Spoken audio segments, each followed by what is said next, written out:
Hi, to remove SIM card from your iPhone 16e, as a first step, let's just find SIM tree.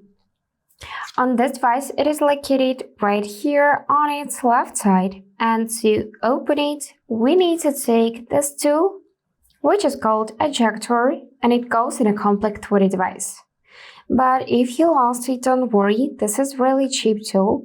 You can find it almost everywhere, or instead of this one, you can try to use a needle, but be careful because you may damage the SIM tree. Now we need to place this ejector pin in the little hole. Slightly press till this slot will pop up like that, and you will receive this information: no SIM available.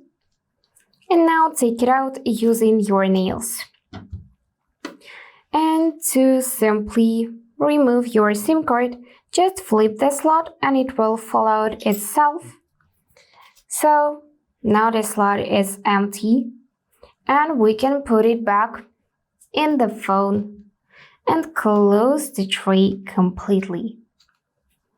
And after that, you'll see that signal bars disappeared from the upper right corner, meaning that we got no SIM card right now.